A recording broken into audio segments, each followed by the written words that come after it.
Still ಆಚೆ ಕೂತು again big boss ನೋಡುವಾಗ ಹೆಂಗ್ ಅನ್ಸುತ್ತೆ? ನೋಡ್ತೀರಾ ಫಸ್ಟ್ ಆಫ್ ಆಲ್ ಎಪಿಸೋಡ್? ನೋಡ್ತಾ ಇಲ್ಲ, ಎಪಿಸೋಡ್ಸ್ ನೋಡ್ತಾ ಇಲ್ಲ. ಪ್ರೋಮೋ ನೋಡ್ತೀನಿ. ಒಂದ್ ಎಪಿಸೋಡ್ ನೋಡ್ದೆ, ಆ ವೈಲ್ಡ್ ಕಾರ್ಡ್ ರೀಲಾಂಚ್ ಅಂತ ಮಾಡಿದ್ರಲ್ಲ, ಅದ್ ನೋಡ್ದೆ. ತುಂಬಾ ಕಾಡುತ್ತೆ. ಒಂದ್ ಎಪಿಸೋಡ್ ನೋಡ್ದೆ, ರೋಸ್ಟ್ ಅಂತ ಯಾವ್ದೋ ಒಂದ್ ಎಪಿಸೋಡ್ ಮಾಡಿದ್ರು. ರೋಸ್ಟ್ ಮಾಡಕ್ಕೆ ಬರಲ್ಲ ಯಾರಿಗೂ ಅಲ್ಲಿ ಜೆನ್ಯೂನ್ ಆಗಿ. ರೋಸ್ಟ್ ಅಂದ್ರೆ ಅರ್ಥನೇ, BB ರೋಸ್ಟ್ ಅಂತ ಮಾಡಿದ್ರು. ಅದು ಹಿಂದಿನಲ್ಲೂ ರೋಸ್ಟ್ ಮಾಡಿದ್ರು. ಅಂಡ್ ಅವ್ರುಗಳು ಅದನ್ನ ಹೆಂಗ್ ಚೆನ್ನಾಗಿ ಉಪಯೋಗಿಸ್ಕೊಂಡು ಒಬ್ರನ್ನ ರೋಸ್ಟ್ ಮಾಡ್ಬೇಕಾದ್ರೆ ಅವ್ರ ಬಗ್ಗೆ ಯೋಚನೆ ಮಾಡ್ಕೊಂಡು ಬರೆದು ಸಕ್ಕದಾಗಿ ಕೊಡ್ಬೋದು.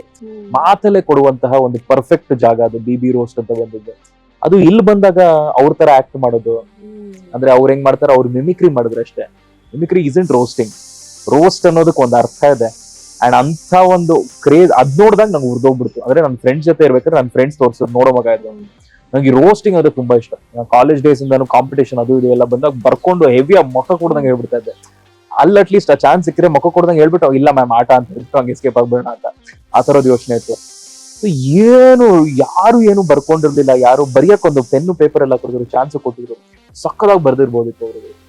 ಅದೊಂದು ಮಿಸ್ ಮಾಡ್ಕೊಂಡು ರೋಸ್ಟ್ ಅಂದ್ರೆ ಮಿಮಿಕ್ರಿ ಮಾಡಿದ್ರಲ್ಲ, it went for a waste of talent ಅಂತ. ಬಿಕಾಸ್ ಅವ್ರ ತಲೆನಲ್ಲಿ ಐ ಆಮ್ 100% ರೋಸ್ಟ್ ಇರೋದೇ ಒಂದ್ ಅರ್ಥ, ಏನ್ ಮಾಡೋದು ಅಂತ. ಸೊ ಈ ತರ ಸಣ್ಣ ಸಣ್ಣ ವಿಚಾರಗಳು ಇದೆಲ್ಲ ನೋಡಿದಾಗ ಸ್ವಲ್ಪ ನಂಗೆ ಕಾಡಕ್ ಶುರು ಆಗ್ಬಿಡುತ್ತೆ. ನಾನಿದ್ರೆ ಇದ್ ಮಾಡ್ತಾ ಇದ್ದೆ, ಅದ್ ಮಾಡ್ತಾ ಇದ್ದೆ.